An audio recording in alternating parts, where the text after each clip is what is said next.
रुद्र संहिता प्रथम सृष्टिखंड।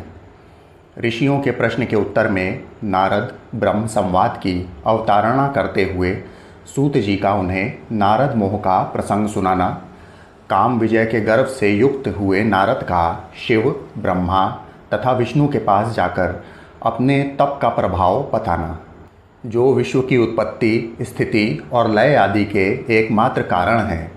गौरी गिरिराज कुमारी उमा के पति हैं, तत्वज्ञ हैं, जिनकी कीर्ति का कहीं अंत नहीं है, जो माया के आश्रय होकर भी उससे अत्यंत दूर हैं तथा जिनका स्वरूप अचिंत्य है। उन विमल बोध स्वरूप भगवान शिव को मैं प्रणाम करता हूँ। मैं स्वभाव से ही उन अनादि शांत स्वरूप एकमात्र पुरुषोत्तम शिव की वंदना करता हूँ, जो अपनी माया से इस संपूर्ण विश्व की सृष्टि करके आकाश की भांति इसके भीतर और बाहर भी स्थित हैं। जैसे लोहा चुंबक के आकृष्ट होकर उसके पास ही लटका रहता है, उसी प्रकार ये सारे जगत सदा सब ओर जिसके आसपास ही भ्रमण करते हैं, जिन्होंने अपने से ही इस प्रपंच को रचने की विधि बताई थी, जो सबके भीतर अंतर्यामी रूप से विराजमान हैं तथा जिनका अपना स्वरूप अत्यंत गूढ़ है, उन भगवान शिव का मैं सादर वंदन करता हूँ। व्यास जी कहते हैं, जगत के पिता भगवान शिव, जगन्माता कल्याणमयी पार्वती तथा उनके पुत्र गणेश जी को नमस्कार करके हम सब इस पुराण का वर्णन करते हैं। एक समय की बात है, नैमिषारण्य में निवास करने वाले शौनक आदि सभी मुनियों ने उत्तम भक्ति भाव के साथ सूत जी से पूछा। ऋषि बोले, महाभाग सूत जी, विद्येश्वर संहिता की जो साध्य साधन खंड नाम वाली शुभ एवं उत्तम कथा है, उसे हम लोगों ने सुन लिया। उसका आदि भाग बहुत ही रमणीय है तथा वह शिव भक्तों पर भगवान शिव का वात्सल्य स्नेह प्रकट करने वाली है। विद्वान, अब आप भगवान शिव के परम उत्तम स्वरूप का वर्णन कीजिए, साथ ही शिव और पार्वती के दिव्य चरित्रों का पूर्ण रूप से श्रवण कराइए। हम पूछते हैं, निर्गुण महेश्वर लोक में सगुण रूप कैसे धारण करते हैं? हम सब लोग विचार करने पर भी शिव के तत्व को नहीं समझ पाते। सृष्टि के पहले भगवान शिव किस प्रकार अपने स्वरूप में स्थित होते हैं, फिर सृष्टि के मध्यकाल में वे भगवान किस तरह क्रीड़ा करते हुए सम्यक व्यवहार बर्ताव करते हैं, और सृष्टि कल्प का अंत होने पर वे महेश्वर देव किस रूप में स्थित रहते हैं। लोक कल्याणकारी शंकर कैसे प्रसन्न होते हैं, और प्रसन्न हुए महेश्वर अपने भक्तों तथा दूसरों को कौन सा उत्तम फल प्रदान करते हैं, यह सब हमसे कहिए। हमने सुना है कि भगवान शिव शीघ्र प्रसन्न हो जाते हैं। वे महान दयालु हैं, इसलिए अपने भक्तों का कष्ट नहीं देख सकते। ब्रह्मा, विष्णु और महेश, ये तीन देवता शिव के ही अंग से उत्पन्न हुए हैं। उनके प्राकट्य की कथा तथा उनके विशेष चरित्रों का वर्णन कीजिए। प्रभो, आप उमा के आविर्भाव और विवाह की भी कथा कहिए, विशेषतः उनके गृहस्थ धर्म का और अन्य लीलाओं का भी वर्णन कीजिए। निष्पाप सूत जी, हमारे प्रश्न के उत्तर में आपको यह सब तथा दूसरी बातें भी अवश्य कहनी चाहिए। सूत जी ने कहा, मुनीश्वरों, आप लोगों ने बड़ी उत्तम बात पूछी है। भगवान सदाशिव की कथा में आप लोगों की जो आंतरिक निष्ठा हुई है, इसके लिए आप धन्यवाद के पात्र हैं। ब्राह्मणों, भगवान शंकर का गुणानुवाद सात्विक, राजस और तामस तीनों ही प्रकृति के मनुष्यों को सदा आनंद प्रदान करने वाला है। पशुओं की हिंसा करने वाले निष्ठुर कसाई के सिवा दूसरा कौन पुरुष उस गुणानुवाद को सुनने से ऊब सकता है? जिनके मन में कोई तृष्णा नहीं है, ऐसे महात्मा पुरुष भगवान शिव के उन गुणों का गान करते हैं, क्योंकि वह गुणावली संसार रूपी रोग की दवा है। मन तथा कानों को प्रिय लगने वाली और संपूर्ण मनोरथों को देने वाली है। ब्राह्मणों, आप लोगों के प्रश्न के उत्तर में मैं यथाबुद्धि प्रयत्नपूर्वक शिवलीला का वर्णन करता हूँ, आप आदरपूर्वक सुने। जैसे आप लोग पूछ रहे हैं, उसी प्रकार देवर्षि नारद ने शिव रूपी भगवान विष्णु से प्रेरित होकर अपने पिता से पूछा था। अपने पुत्र नारद का प्रश्न सुनकर शिव भक्त ब्रह्मा जी का चित्त प्रसन्न हो गया, और वे उन मुनि शिरोमणि को हर्ष प्रदान करते हुए प्रेम पूर्वक भगवान शिव के यश का गान करने लगे। एक समय की बात है, मुनि शिरोमणि विप्रवर नारद जी ने, जो ब्रह्मा जी के पुत्र हैं, विनीत चित्त हो तपस्या में मन लगाया। हिमालय पर्वत में कोई एक गुफा थी, जो बड़ी शोभा से संपन्न दिखाई देती थी। उसके निकट देव नदी गंगा निरंतर वेग पूर्वक बहती थी। वहाँ एक महान दिव्य आश्रम था जो नाना प्रकार की शोभा से सुशोभित था। दिव्यदर्शी नारद जी तपस्या करने के लिए उसी आश्रम में गए। उस गुफा को देखकर मुनिवर नारद जी बड़े प्रसन्न हुए और सुदीर्घ काल तक वहाँ तपस्या करते रहे। उनका अंतःकरण शुद्ध था। वे दृढ़तापूर्वक आसन बांधकर मौन हो प्राणायाम पूर्वक समाधि में स्थित हो गए। ब्राह्मणों, उन्होंने वह समाधि लगाई जिसमें ब्रह्म का साक्षात्कार कराने वाला अहम ब्रह्मास्मि, मैं ब्रह्म हूँ, यह विज्ञान प्रकट होता है। मुनिवर नारद जी जब इस प्रकार तपस्या करने लगे, उस समय यह समाचार पाकर देवराज इंद्र काँप उठे। वे मानसिक संताप से विह्वल हो गए। ये नारद मुनि मेरा राज्य लेना चाहते हैं।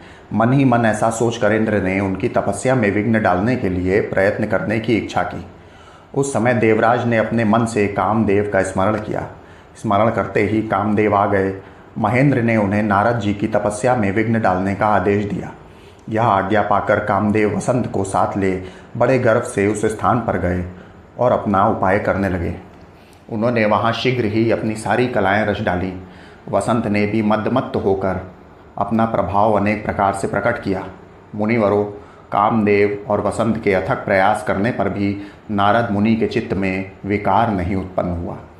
महादेव जी के अनुग्रह से उन दोनों का गर्व चूर्ण हो गया। शौनक आदि महर्षियों, ऐसा होने में जो कारण था उसे आदरपूर्वक सुनो। महादेव जी की कृपा से ही नारद मुनि पर कामदेव का कोई प्रभाव नहीं पड़ा। पहले उसी आश्रम में काम शत्रु भगवान शिव ने उत्तम तपस्या की थी और वहीं उन्होंने मुनियों की तपस्या का नाश करने वाले कामदेव को शीघ्र ही भस्म कर डाला था। उस समय रति ने कामदेव को पुनः जीवित करने के लिए देवताओं से प्रार्थना की। तब देवताओं ने समस्त लोकों का कल्याण करने वाले भगवान शंकर से याचना की। उनके याचना करने पर वे बोले, देवताओं, कुछ समय व्यतीत होने के बाद कामदेव जीवित तो हो जाएंगे, परंतु यहाँ उनका कोई उपाय नहीं चल सकेगा। अमरगढ़ यहाँ खड़े होकर लोग चारों ओर जितनी दूर तक की भूमि को नेत्र से देख पाते हैं, वहाँ तक कामदेव के बाणों का कोई प्रभाव नहीं चल सकेगा, इसमें संशय नहीं है। भगवान शंकर की इस उक्ति के अनुसार उस समय वहाँ नारद जी के प्रति कामदेव का निजी प्रभाव मिथ्या सिद्ध हुआ। वे शीघ्र ही स्वर्गलोक में इंद्र के पास लौट गए। वहाँ कामदेव ने अपना सारा वृतांत और मुनि का प्रभाव कह सुनाया। तत्पश्चात इंद्र की आज्ञा से वे वसंत के साथ अपने स्थान को लौट गए। उस समय देवराज इंद्र को बड़ा विस्मय हुआ। उन्होंने नारद जी की भूरी भूरी प्रशंसा की, परंतु शिव की माया से मोहित होने के कारण वे उस पूर्व वृतांत को स्मरण न कर सके। वास्तव में इस संसार के भीतर सभी प्राणियों के लिए शंभु की माया को जानना अत्यंत कठिन है। जिसने भगवान शिव के चरणों में अपने आप को समर्पित कर दिया है, उस भक्त को छोड़कर शेष सारा जगत उनकी माया से मोहित हो जाता है।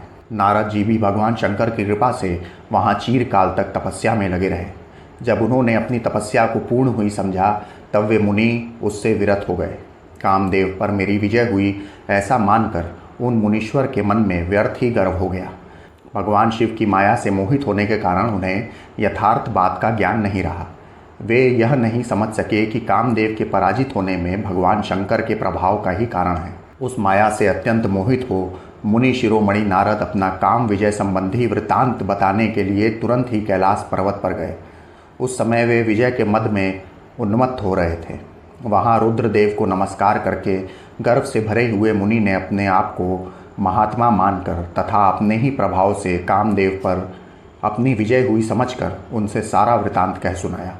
वह सब सुनकर भक्तवत्सल भगवान शंकर ने नारद जी से कहा, जो अपनी अर्थात शिव की ही माया से मोहित होने के कारण काम विजय को यथार्थ कारण को नहीं जानते थे और अपने विवेक को भी खो बैठे थे, कहा। रुद्र बोले, तात नारद, तुम बड़े विद्वान हो, धन्यवाद के पात्र हो, परंतु मेरी यह बात ध्यान देकर सुनो। अब से फिर कभी ऐसी बात कभी न कहना, विशेषतः भगवान विष्णु के सामने इसकी चर्चा कदापि न करना। तुमने मुझसे अपना जो वृतांत बताया है उसे पूछने पर भी दूसरों के सामने न कहना। यह सिद्धि संबंधी वृतांत सर्वथा गुप्त रखने योग्य है, इसे कभी किसी पर प्रकट नहीं करना चाहिए। तुम मुझे विशेष प्रिय हो, इसलिए अधिक जोर देकर मैं तुम्हें यह शिक्षा देता हूँ और इसे न कहने की आज्ञा देता हूँ, क्योंकि तुम भगवान विष्णु के भक्त हो और उनके भक्त होते हुए भी मेरे अत्यंत अनुगामी हो। इस प्रकार बहुत कुछ कहकर संसार की सृष्टि करने वाले भगवान रुद्र ने नारद जी को शिक्षा दी। अपने वृतांत को गुप्त रखने के लिए उन्हें समझाया बुझाया, परंतु वे तो शिव की माया से मोहित थे, इसलिए उन्होंने उनकी दी हुई शिक्षा को अपने लिए हितकर नहीं माना। तदनंतर मुनि शिरोमणि नारद ब्रह्मलोक में गए।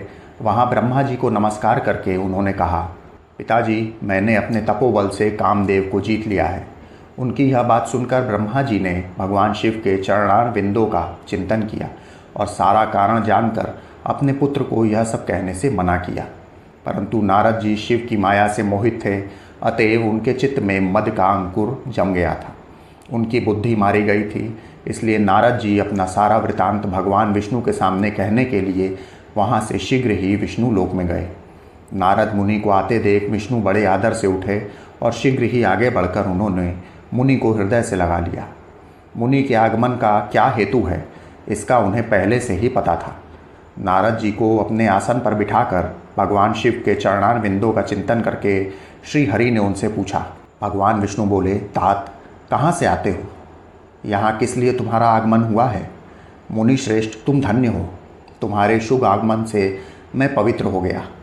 भगवान विष्णु का यह वचन सुनकर गर्व से भरे हुए नारद मुनि ने मद में मोहित होकर अपना सारा वृतांत बड़े अभिमान के साथ कह सुनाया। नारद मुनि का वह अहंकार युक्त वचन सुनकर मनी मन भगवान विष्णु ने उनकी काम विजय के यथार्थ कारण को पूर्ण रूप से जान लिया।